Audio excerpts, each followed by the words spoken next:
Today is Saturday, July 15th, and our guest speaker is Andre Wegner. Andre is the founder and CEO of Authentise. Authentise delivers the backbone for digital manufacturing, data-driven collaboration, and process management software. Formerly, he was chair of digital manufacturing at Singularity University in Mountain View, California. And before that, vice principal of Alethea Capital in Lagos, Nigeria.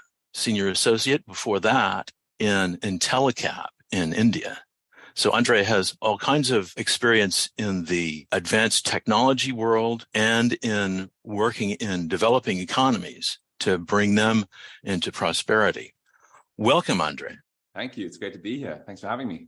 Would you like to say just a couple more sentences about your current work and what you're up to? Sure. We started Authentise about 11 years ago out of Singularity University in the Bay Area. And the mission of that institution is to impact 1 billion people within 10 years. So at the time, I was still running a venture capital fund in Nigeria, and I've witnessed a plane crash, and 160 people died in that plane crash. And the cause of the crash was a part failure, and the airline knew that the part had failed, but couldn't get a spare part and couldn't get one for more than 3 days. So they kept the plane flying. And we determined that, a supply chain failure was a massive scale problem that was ignored. It's less so now after COVID, I think. We've all realized how important it is. And we wanted to help to solve it. And so Authentise really has been an exploration in how we can enable the production of parts locally on demand at the point of need. So it's been a very interesting journey. We've learned a lot in the process. Now we are lucky. We are 25 people serving large institutions with software that runs their engineering and 3D printing environments. And we have a cash flow positive business that's not hard, not easy to achieve. And being able to really understand what does work for today's market and how that trajectory, we have a better understanding what that trajectory to that future that we want to enable, what that trajectory looks like. That's outstanding. It's a strike down the middle in American baseball terms of where this group is with advanced manufacturing as well. That's not a coincidence, I know, but it's awesome to hear about places where some of the amazing promises of advanced manufacturing are actually working. And then on top of that, have a cash flow positive company that's a startup. You beat the odds already with that. Well, thank you. You often forget that you've accomplished something if you're surrounded by people who have had big exits or big funding rounds. And we've been fairly intentional in how we've built this company up. My background in VC tells me that industrial companies are less likely to fit in the 10-year time horizon of a venture fund, for example. So, we focused on cash flow positive before the recent financial crisis made it a very kind of popular thing to do. But yeah, we're lucky, but also intentional at the right time. So yeah. Awesome. I think that the next person to take the microphone is Mikhail. Yes, thank you, John. Andre, thank you, and great to have you here with us today. I'm sure it will be a very insightful conversation. You mentioned already you have founded Authentise to deliver the backbone of digital manufacturing, and this was in about 2012.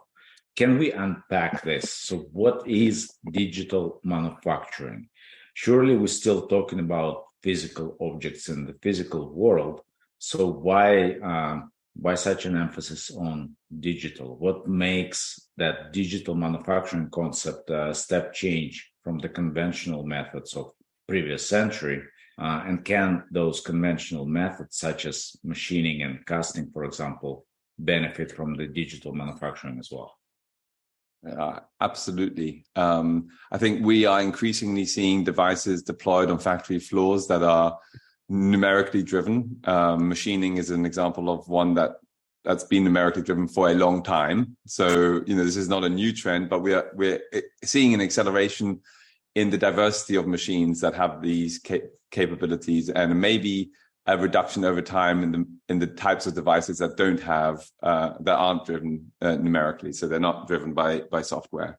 And when I speak about digital manufacturing, I speak about not only the instantiation of an idea in a physical part. I also talk about the conversion of the idea into the design that will then be instantiated. So that's part for me of the digital manufacturing process. And ultimately our objective, and I think maybe we're speaking about this slightly too soon, but the objective with everything we do is to shorten the time it turns to take an idea and turn it into a part. That's ultimately what our main objective, whether we're talking about distributed manufacturing, which is what I referred to earlier in my conversation with John, or we're talking about the ability to manufacture a new product, with more sustainable outcomes in a shorter time frame. What we're trying to do is turn that idea into a part, and we can only do that by deploying more advanced digital tools. So whether that's on the shop floor, automating some of the processes in the right way, or in the engineering, increasingly using algorithms to design the products that we use every day, we need digital tools to accomplish that end goal, the goal of reducing the time it takes to turn an idea into a part. Thank you, Andre. In general, how do you see manufacturing of the future? Let's think about 50, 100, or even 200 years from now. Will we still need physical objects, you think, or will we fully transition to digital lives in the virtual where our consciousness might be uploaded? What are your thoughts? I love the physical feeling of sitting, in a forest and eating, French cheese. Way too much to hope for a future where everything happens virtually. So, I'm not one of the pure Ray Kurzweil type future vision, but I do think that we have a lot to contribute here on these. Let's unpack that. So, in the 50-year time horizon, the 20 to 50-year time horizon, we're going to reduce the time, as I said, to turn a product into a part. And right now, for example, jet engines takes 10 years. I believe we can reduce that 2 minutes, right? So we're talking about orders of magnitude change in that time it takes. And in the 100 to 200 year time frame, we're going to be producing those products. So above 50 years, we're producing those products not from materials that we're adding and then we're changing, but from the atomic level up. So we're able to scale. It's on the same trajectory. It's just a different way of manufacturing those objects, right? So we no longer rely on the alteration of materials for our purpose, but we can build them from the atomic level up. But ostensibly, same trajectory. I don't believe that we will ever live in a world. In Singularity, they tell you not to say ever, but I can't see a future where we'll live without physical objects. So we're going to need some form of this digital thread in the future too. Yeah, so you still see physical objects, but with fabricated or created using different methods, such as that nanofabricator that you mentioned on the level. Right? But I think that the more interesting transition isn't necessarily the manufacturing device that is going to be used, but simply the translation of our intent into a product design. Right. So the work that is being done on kind of reading your ideas, I can see a future where we can take brain scans and turn what we're seeing, what we're imagining, what we expect to have into a product design for you in a very short time frame. So that for me is a more interesting kind of transition. The manufacturing devices will change constantly, and that's one of the drivers why we need these kinds of engineering tools I was referring to. Turning intent into design tools, they are important because the manufacturing devices that we have available to us will change so frequently, and the materials too. So we can't rely on a relatively manual design process, because that will always ignore the latest technology available. So do I understand you correctly that you taking the digital concept a couple steps beyond, and when you mention intent, taking brain scans, so you're talking about thoughts and taking our thoughts and our imagination, whatever we imagine, and extending that as a thread to the actual physical object, to the actualization of that. Yes, I am.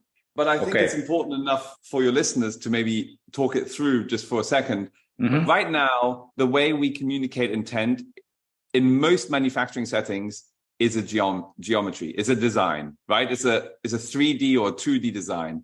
That's a very dumb way of communicating intent, because we are basically capturing only that moment in time. We're not capturing any of the conversations that led, any of the decisions, any of the drivers that made us decide that shape is what we should have, right? We are not capturing any of that. All of that is the only thing we're capturing is this is what it should look like. So, if there was a meeting about what types of materials might be used and a decision on why we chose those materials, that's not captured. Imagine in the future, a new material becomes available and we would have to re-engineer that part because we don't know why that material was chosen, right? So all of that intent gets lost.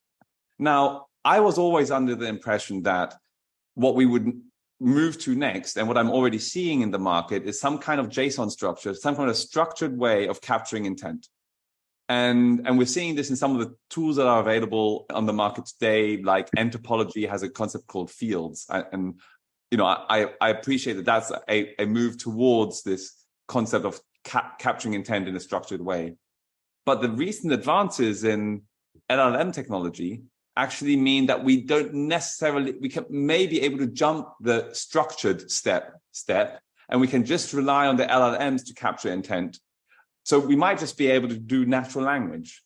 But language is still a very crude way of displaying intent, as you can see by my stutters, right? I mean, it's not a great way of capturing intent because we're still filtering through our language, our ideas, right? And I think if we can get to a more the rawest possible capturing of intent, then we'll be able to move that into, we'll be able to take the full advantage of the algorithms that can turn intent into a final object to be manufactured. And that transition needs as much latitude as possible. So if we can start at the rawest form of intent, which might be your thoughts, but could be some other form of intent, that would be beneficial in my view. Yes. Does that make it? No, yeah, thank you. This is interesting, and I have lots of thoughts going through my mind right now. And I mean, yes, we can talk about thoughts, but then it's not a single person, right? So you're going to have a lot of different people with different intent and different ideas. And I'm starting to think about maybe the concept of shared consciousness, as I mentioned before, and from that shared consciousness, the common intent arises, which is then transformed into a physical object in the real world.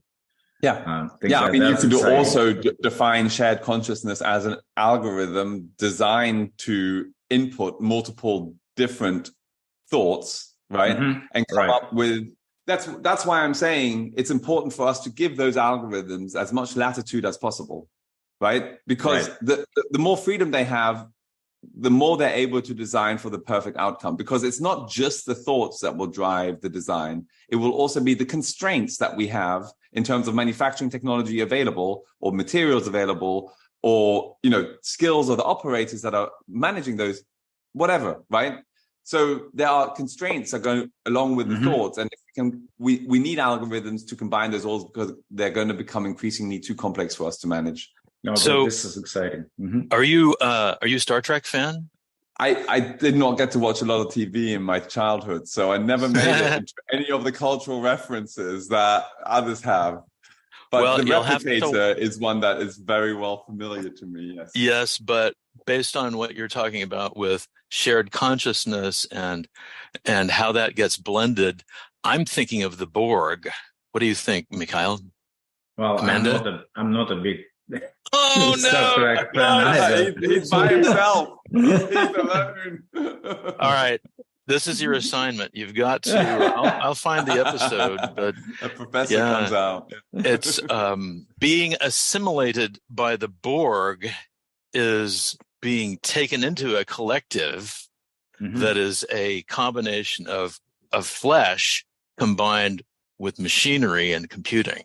It's a fascinating thing. So what you're talking about on the dark side is being assimilated by the Borg, but what you're explaining how to use that sort of concept in a positive way. Oh, wow. Well, I didn't need to scare anybody or give anybody the idea that I want AIs to take over. Right. No, I didn't think that. No. and so continuing on that idea, on that topic, in the future, Andre, do you think the humanity will expand, populate solar system and beyond? And if we do, then what does it mean for manufacturing? What changes? What are the implications for the fabrication of physical objects in that case? I think the challenges that we're facing today, increasingly dramatic, mean that there's almost no limit to how fast objects can be turned from ideas into those physical objects. So that's like whether you're talking about sustainability, the battlefield, or space exploration. We don't know what we'll encounter in space, and therefore the ability to take an idea and turn it into a physical object is even more important than maybe here on Earth, right? I personally don't necessarily think that kind of we need to get off this rock. We should probably fix this rock first, right? That's kind of personal preference. But I do think that there's a commonality among both the people that want to get off this rock and the people on this rock, is that the products that are needed, we need to make them faster. We need to come up with those designs faster if we're going to meet the challenges of the day. No, thank you. Appreciate it. Amanda? Yeah. Okay. So we're going to shift a little bit, Andre, and I want to talk about your experiences you had as the VP of Aletheia Capital. Did I say that right? Yeah, all of you have been amazing in the pronunciation. I appreciate that. Okay, great. So I had a little look at this firm, and so it's a Nigerian firm, and I saw that it makes impact investing in small businesses in West Africa. And you worked in, you did microfinance, you did some VC work, business model generation, and just overall consultation work with small businesses, right? And you also continued and led and managed affordable housing investments in Nigeria. So this is very fascinating for me. And I bet it was an extremely exciting time in your career, I hope. So I want to talk more about your experiences with these small businesses, these SMEs, microfinance, and working in Nigeria.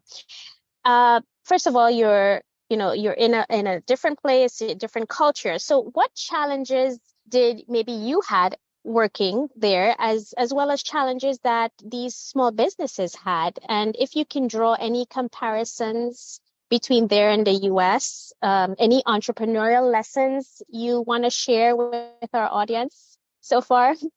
Oh, there's a loaded question there, and it was a really exciting time, Amanda. I'm really glad. I don't get asked about this a lot, so thank you for picking up on it. And it's a trip down memory lane, because the break with that life came pretty hard when I went to Singularity University and realized that I had to shift if I wanted my impact to be as scaled as I'd hoped it would.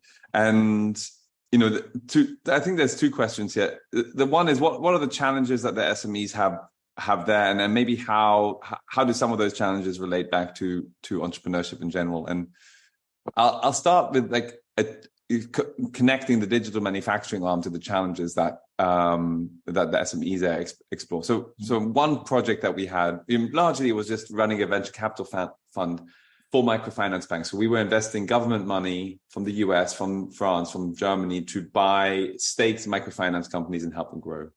But we also took on project work, as you mentioned, and one of those was to analyze the bad bank portfolio of a major bank. So this is in the 2008 financial crisis sort of scheme, and a lot of legacy assets. And what struck me is that at least half of those assets were bad portfolio assets because there were companies, factories that had a problem importing something into Nigeria, and as a result of that couldn't operate and not make money, and so they started defaulting on their loans. So what was some of the problems? Is it just political, internal politics problems? It could be anything. There was something stuck up port, that maybe the ship was broken, or maybe they didn't bribe the right person at the port. And I remember a kiln, like a large scale making bathtubs and toilets, something everybody needs. And they're, because of the high energy prices in Nigeria, this company's already battling on all fronts against Chinese imports, right? And then like a spare part for their kiln, or like their new kiln was delayed by 6 months. They paid for this thing, it had been shipped, and they couldn't get it into their factory. And as a result, they couldn't deliver products for 6 months, and they started defaulting on their loan, and the company eventually folded. 25,000 jobs were lost because of situations like that, right? And that struck me as like a pure supply chain problem. And that, combined with the plane crash that I talked about earlier, combined with the things we learned over COVID, just teaches me the supply chain is actually a massive scale issue that we just don't spend enough time thinking about. And then towards the more generic ones, maybe something everybody can relate to.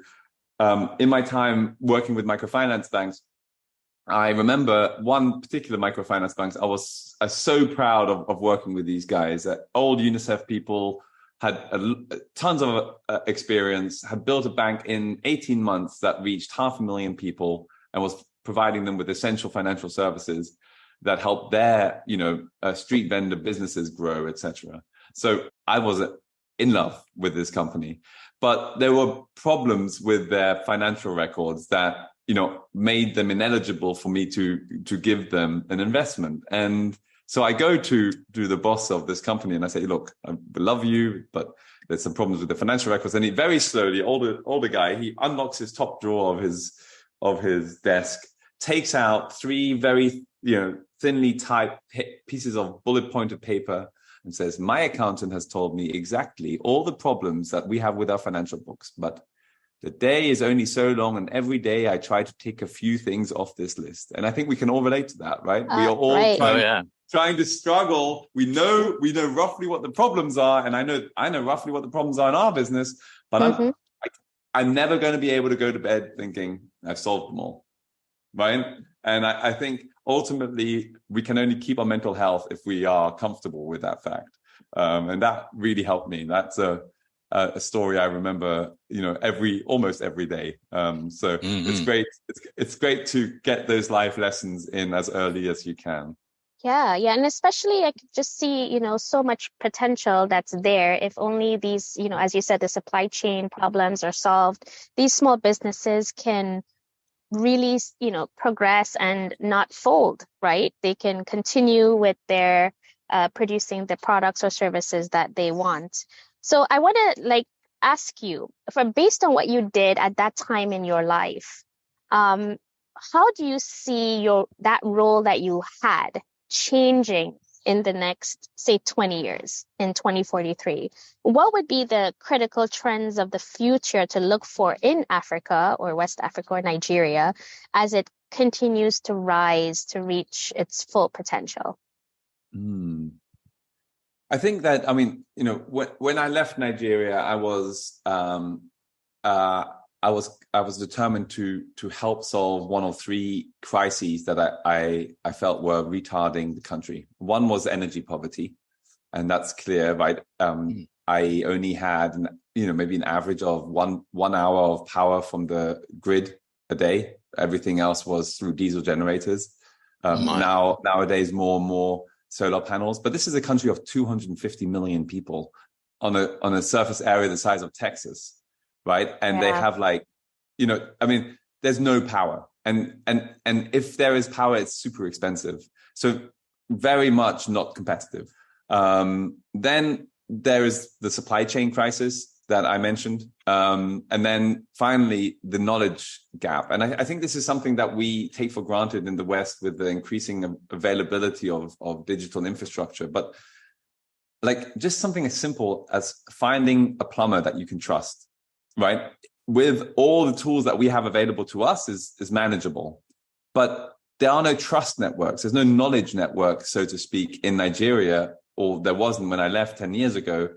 And I think that the digital tools that we're delivering and the increasing penetration of digital and data services in countries like Nigeria will help close that knowledge gap. And, if I spend, an hour trying to find a plumber that I can trust and 3 attempts, and, each attempt costs me 1/8 of my monthly income to solve that particular problem or whatever it is, that's all resources that I've wasted. And that we don't have to waste in the US because we have access to knowledge networks that give us that kind of trust information. So from my perspective, those three crises. And, in a typical political way, I think I haven't really fully answered your question, but I'm at least speaking to the question, the challenges that I think Nigeria needs to solve as it moves towards a more prosperous future. Right. And it's an interesting point that you put these knowledge networks, because I never really thought about it that way, right? So in the US, we have like something called Angie's List, where you can go on there and like find a plumber, right? And there's reviews and so there is that trust. And with me, I was born in Trinidad, and we don't have those things that you're talking about because we rely on, word of mouth. Or if your neighbor had, some issue. And it's been like that for years. And now that you brought it up, I never really thought about it, missing here as I am here right now. I trained as an economist in one of my future past lives, and maybe in the future again too. But, for markets to work, efficient markets require perfect knowledge distribution. Right. And developing countries, in my view, have very imperfect knowledge distribution. So that's definitely something that we need to solve on that journey. So I want to touch again on another professional experience that you've had and share with your audience your role as a digital manufacturing chair at Singularity University. So I must admit, this was the first time I was hearing about Singularity. So I looked it up, and I see that it's, a collaboration with the International University of Applied Sciences, right? They give specialized programs. And your role there is to coordinate the digital manufacturing track, additive manufacturing, supply chain distribution, robotics, so the works. I also spent a few years teaching. And so first, tell us, what is Singularity University about? How did you become a part of it? And, tell us what sort of teaching model that they're having here. I joined Singularity in 2012 on a quest to find a way to scale my impact beyond the work I was doing in Nigeria. So, I feel very privileged, just by virtue of my skin color, my sex, for example, and many other privileges aside. So I've always been driven to find a scalable way to help those less privileged. And the ability to utilize technology to do that seems to me the obvious choice, if scale is what's most important, which it was to me. And Singularity University at the time, it had been founded maybe 10 years before by Peter Diamandis, who started XPRIZE and many other things, and Ray Kurzweil, who has many laurels to his name, but wrote a book called The Singularity is Near that speaks about this exponential rise of technology and exponential impact. And so what Singularity University is a place that tries to help people imagine what the future looks like as we continue to build on trends like Moore's Law in all aspects of technology. And as you say, various programs. One was a 10-week program in the summer for people like me who were early mid-career. Then we do, and we have done executive programs that for more late stage workers.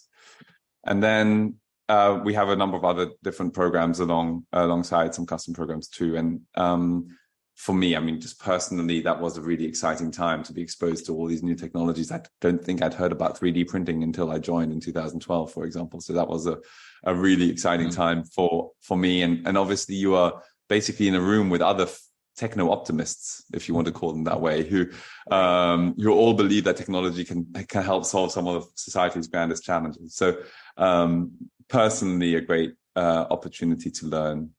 And then, in 2014-15, I'd done the 10,000 hours in digital manufacturing, and there was nobody who could really tell a story about where that journey was going. And so I stepped in and then helped chair that department over time.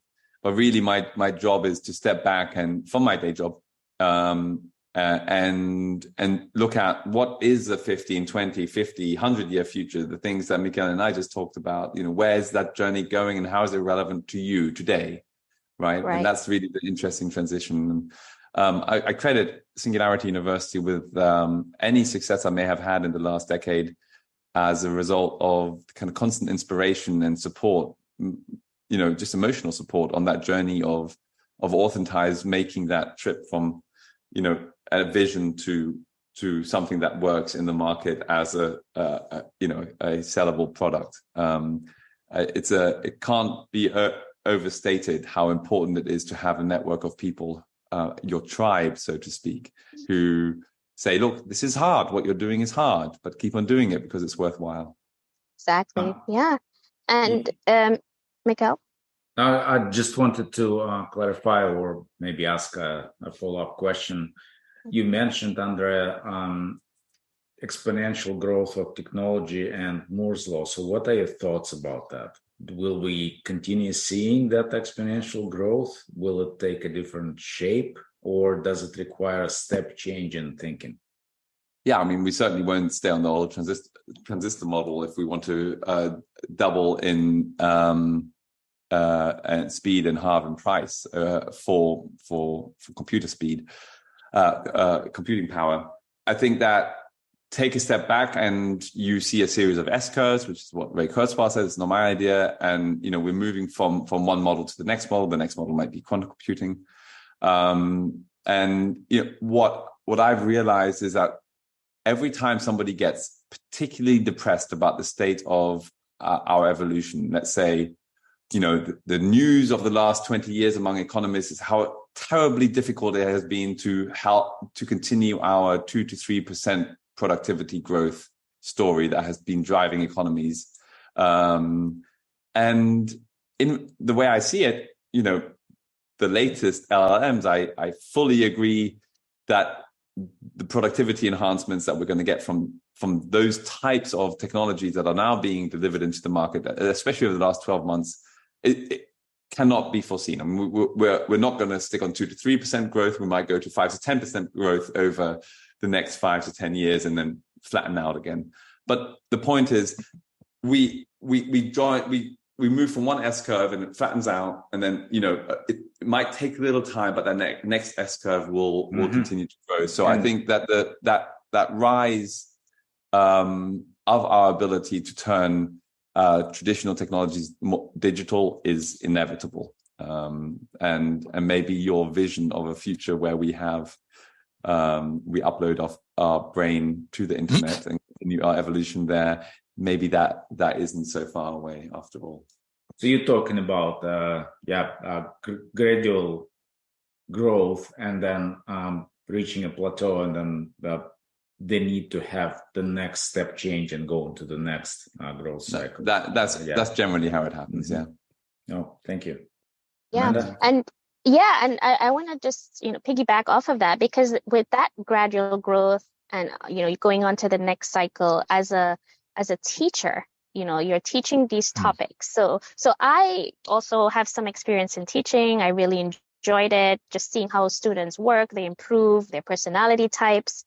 And so with the approaches that you're using right now, what makes the topics you teach relevant for the future world? And it's kind of going with that S-curve, things are changing dramatically fast.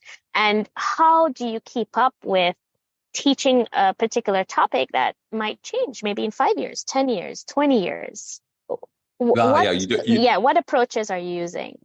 Well, first of all, Amanda, I'm sure you have a lot more experience in the actual science of teaching than I ever will.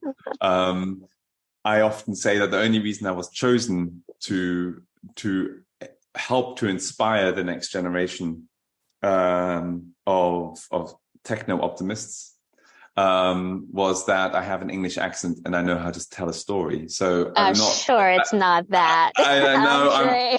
And I don't mind. I like telling stories. So go ask. And really, it's not I saw my job as edutainment, right? At Singularity. It's not education, it's edutainment. And I had, the priority was highly visual, not very deep written data slides, for example, if that's the method of communication. It was, the important point here was to help people understand that once you are on this growth curve, even if you are at a plateau of the S curve, that you are going to be, it's going to have a dramatic impact on whatever business you're in. And so especially most of the time was spent talking to executives and helping them understand how to prepare their businesses, their government branches, and so forth for those inevitable changes that are coming down. So I wouldn't say that I'm trying to teach them anything. I'm trying to inspire and help understand that there are trends coming. I was never very specific about what those trends were, and almost every time I tried to be specific, I got it wrong pretty dramatically. So one very good example of that is that I have a bet on a website called longbets.org, which everybody should check out. It's part of the Long Now Foundation. It's an awesome resource. And long bets basically enables two parties to bet over something on something that stretches over the long term, usually 10 years. And I bet that with an industry friend that there wouldn't be any wind tunnels in 10 years. I think that the end date was 2027. And obviously I'm wrong. Wind tunnels are booked out 10 years in advance now. Hypersonics have only added to that. I thought at the time that simulation technology would improve so fast that it would make wind tunnels redundant. But, the point was, every time I was trying to be specific, I got it wrong. It wasn't my job to be specific. It was my job to help inspire and help people understand that looking to these technologies and how they might change your industry was an important thing to do. Right. So it's just bringing an overall awareness to I think that was everyone. Yeah. Right. Yeah. Right. And makes sense because everyone will have their own vision for whatever company and their own or experiences they can build on. Right. Right. Yeah. It's actually a great approach, especially if you're dealing with people that are running businesses or executives. Yeah. Okay, great. Thank you so much. And in a way, that's what you're doing in this podcast, right?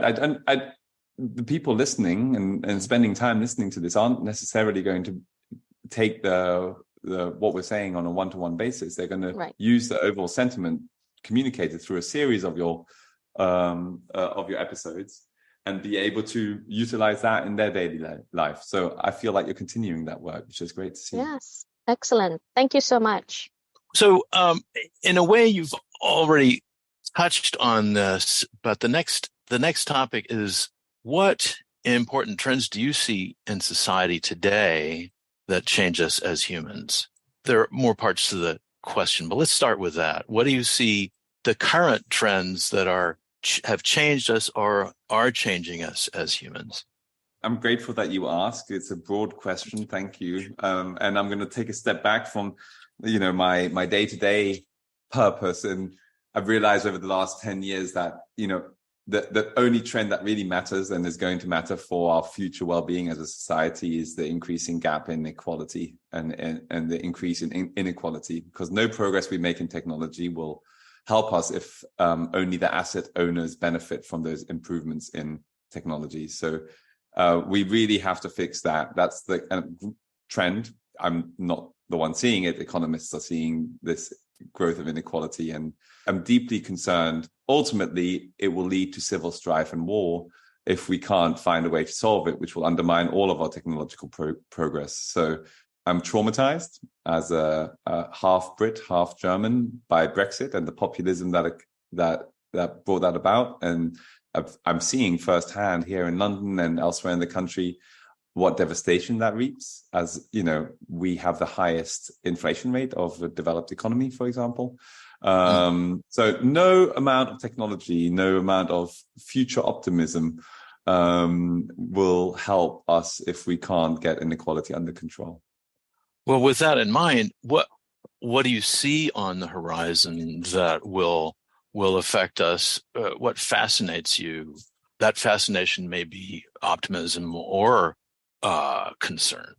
Yeah, I think that one of the things that has concerned me, and again, I'm traumatized, so take this with a pinch of my background, but I'm concerned that we've found this increasing that the nation state is still as powerful as it is, because I don't think it solves any of our global challenges, especially not inequality, because rich people, for example, can move from state to state very easily and leave one behind, and so we can't really solve any of the taxation issues that might be able to address inequality.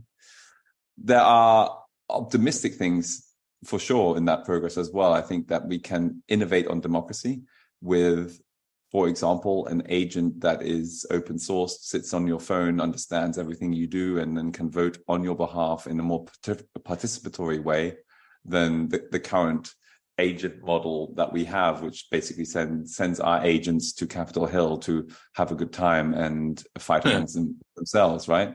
So I think there are things that we can be optimistic about. Ultimately, though, we've moved a long way away from what we do with Authentise.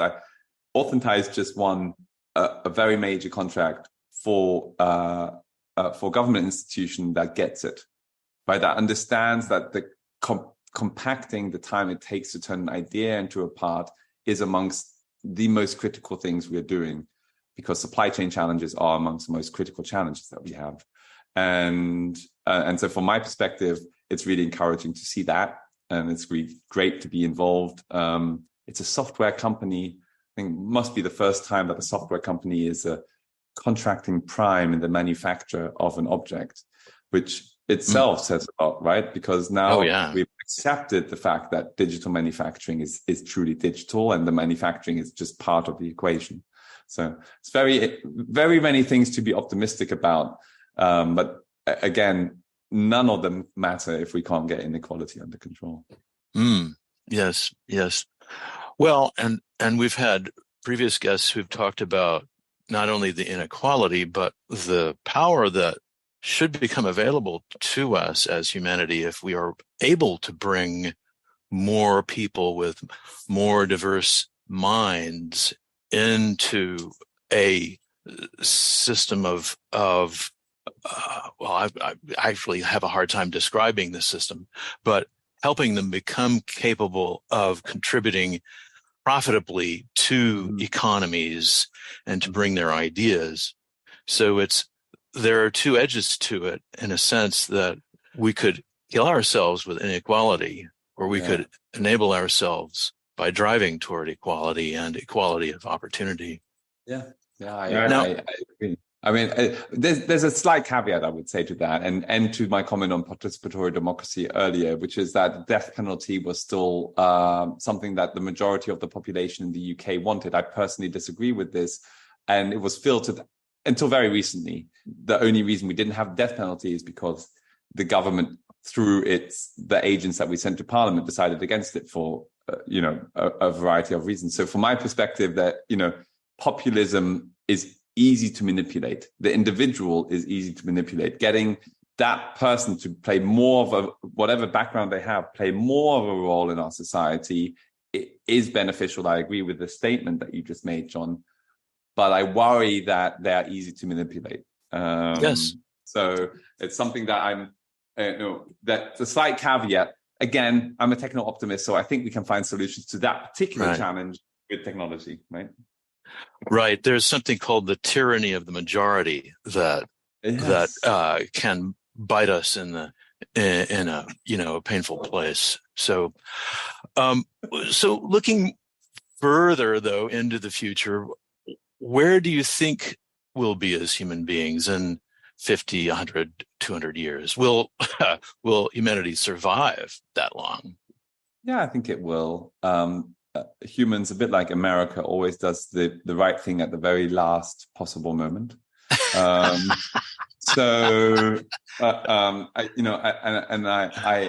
believe that we all love our world the way we encountered it, and we are small c conservative generally. So I think we will deploy technology to facilitate our continued existence.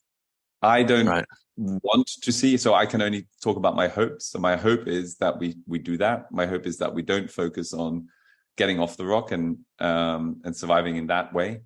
I know that the last person never to die. I don't know for sure, but I expect the last person never to die, as Ray Kurzweil says, has already been born. Right. So we're going to see a very different type of survival, and at least with the upload to the brain that Mikhail mentioned, there's the upload of the brain. There's going to be many different types of existence, and the form we take it will change over time. But we will always have that in my view, the rooted experience of a human on planet Earth with 2 feet on the ground. That will be something that will be part of our journey. And I hope that we will be able to maintain that.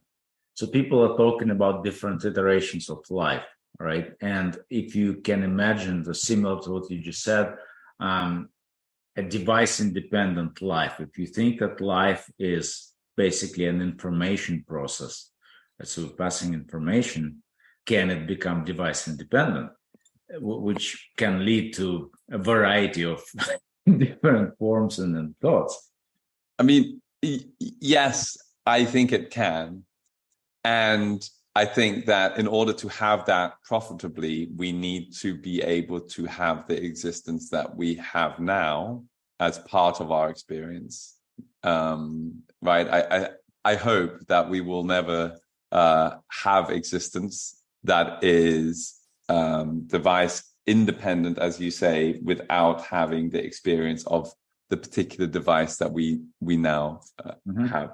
Don't really care what people do after that, but everybody should have that common experience. A bit like, the Israelis all go to military service. I think it combines us well, right? So, we should all have that common set of experience, in my view. So you like this particular device, Andre? As I say, I like French cheese in a forest, and it's very difficult to have that in some sort of, IT network. Although I'm sure there's forests there too. It doesn't have to be IT network. It could be as I said, a different device. It could be You're right. Most likely to be an IT network, but I agree. It's possible. Titanium sphere flying with velocity close to speed of light in the open space.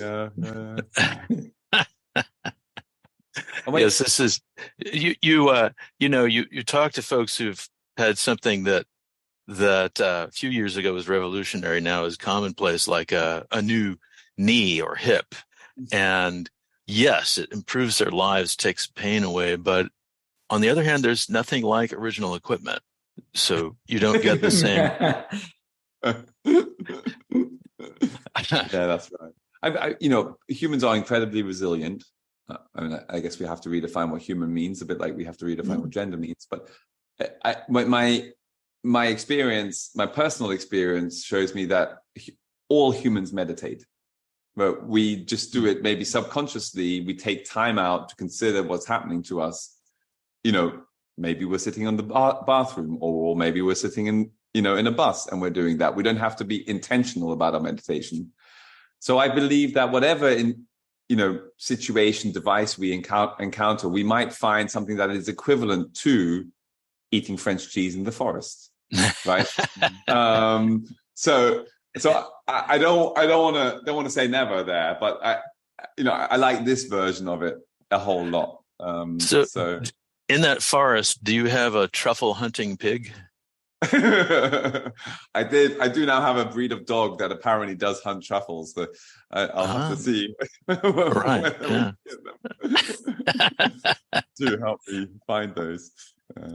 So now we go into something really off the charts. Although I must say this conversation has been very, very future oriented in a way that I'm not sure I've seen before in our interviews. It's really awesome. But what do you think about time travel? Do you think that actual time travel is possible? And if so, is it only forward or only backward? Could it go back both ways? What do you think?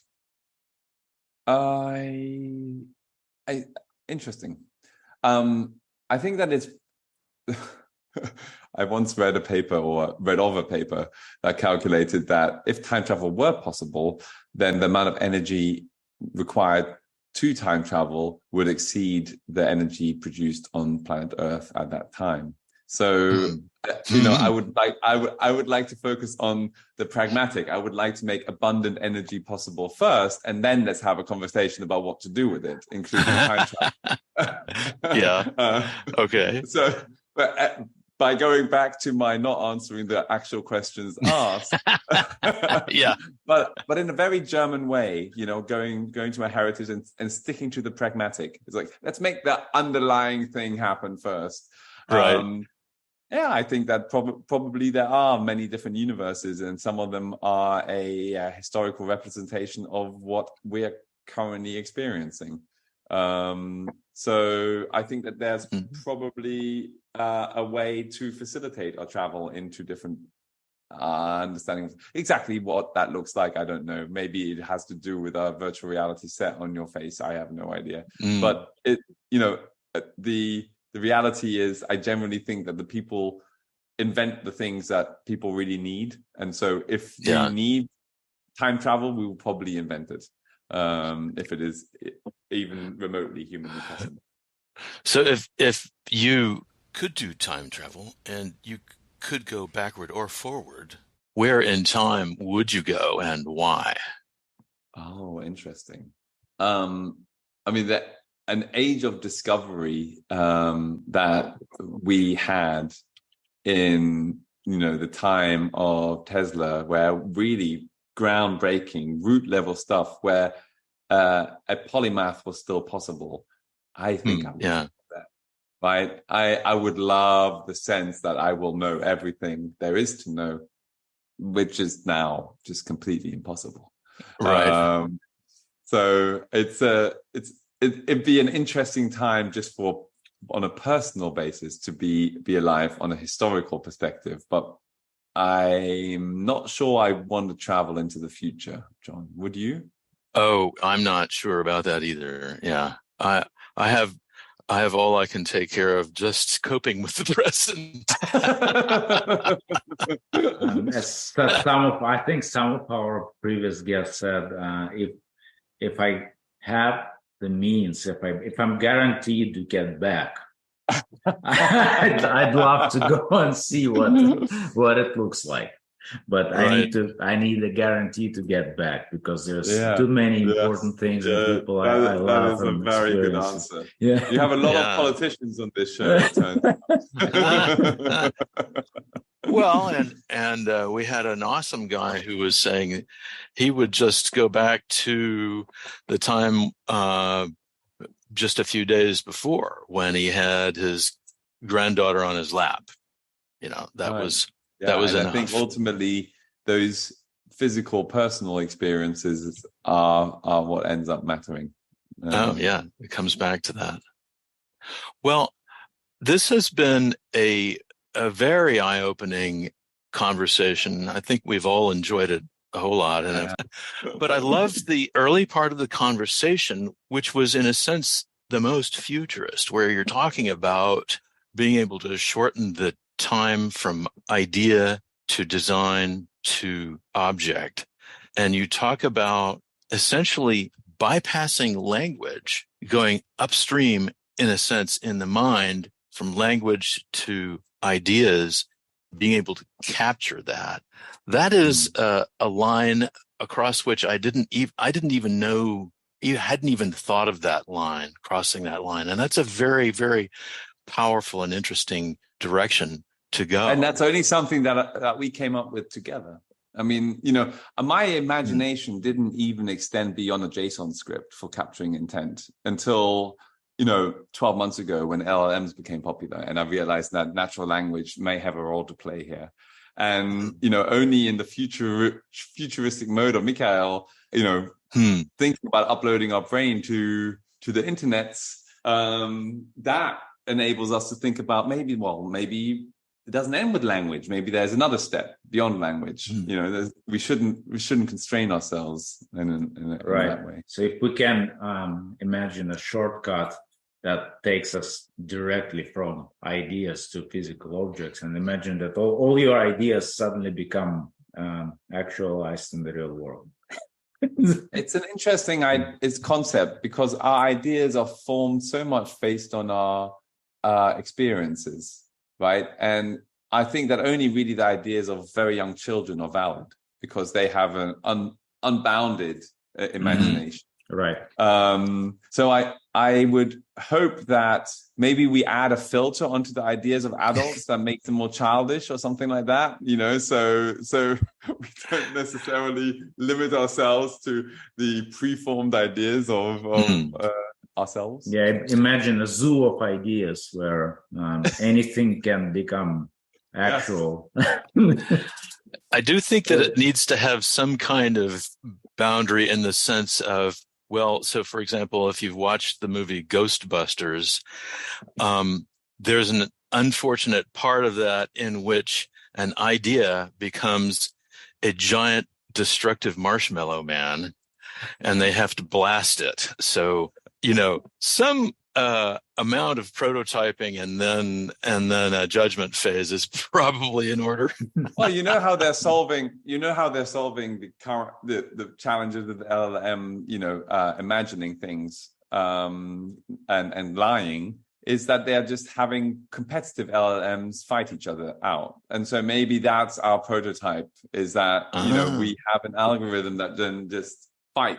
It generates a cage fight, but like Elon Musk and Mark Zuckerberg. Evolution. It's in a nanosecond. Right? In a nanosecond. And that's Darwinian evolution, but applied to ideas and in a very short time. I mean, the most powerful, tangible, practical example that I've thought about, which is sad because it's military related, is the idea that you have a plane circling around a battlefield, and it spews out drones that are being manufactured in the plane. And while the fight is raging, sensors on the drones and the destruction of the drones are picking up challenges that are emerging and sending those signals right back to the plane that's circling above the battlefield, spewing out new drones.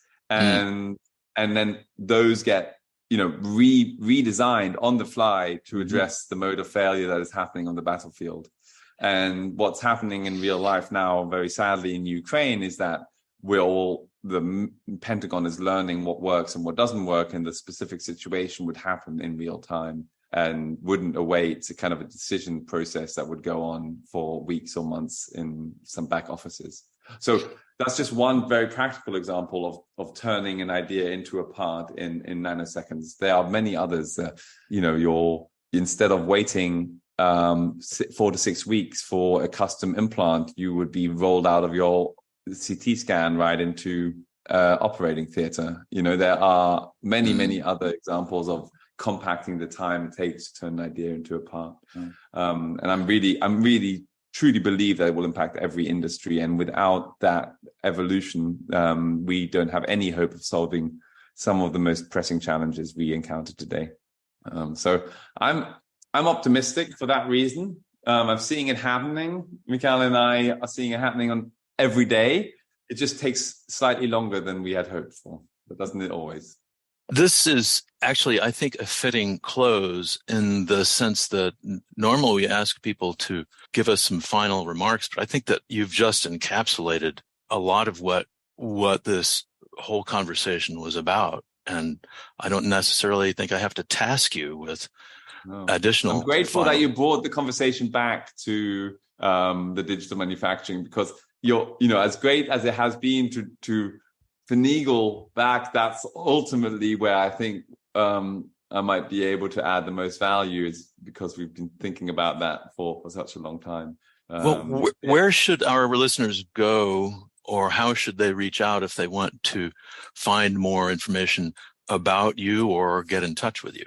Oh, they can always find me on LinkedIn. I'm a fairly open book when it comes to my privacy settings. Awesome. Unlike my wife, who always shows off every day. But if they Google my wife, they won't find a single thing about her, because she intentionally decided that wasn't where she wanted to go. So she must suffer because her husband is very much the opposite.